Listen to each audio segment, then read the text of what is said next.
Every night at 8, I tuck my 5-year-old son Haruto into bed.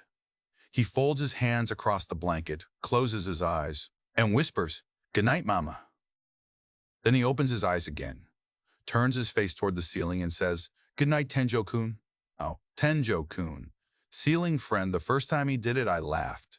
I told my husband Haruto had invented an imaginary friend who lived on the ceiling. He shrugged and said, "Kids do that." I thought. I thought maybe Haruto could hear. The little boy in the apartment above us, "Say," running across the floor at bedtime, and had decided this invisible neighbor was his friend. It was sweet. In a way. Last Tuesday, I came home with an armful of groceries and stopped at the mailboxes in the lobby. Our box was labeled in neat black letters. Sato family, 8F. I stood there for a long moment. 8th floor, top floor. There is no apartment above us. There never has been. That night, I tucked Haruto in, like always. He said goodnight to me. Then he turned his face toward the ceiling and smiled. "Good night, Tenjo-kun." I waited until he was asleep. I dragged the desk chair over and stood on it. There, in the corner of his ceiling, painted the same white as the rest, was a small square access panel I had never noticed before. I pushed it open with my fingertips. Cold air poured out. I lifted my phone toward the dark.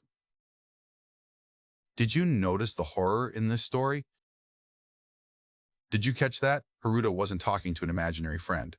He wasn't hearing the neighbor's child upstairs, because there is no upstairs. Their apartment is on the 8th floor, the top floor.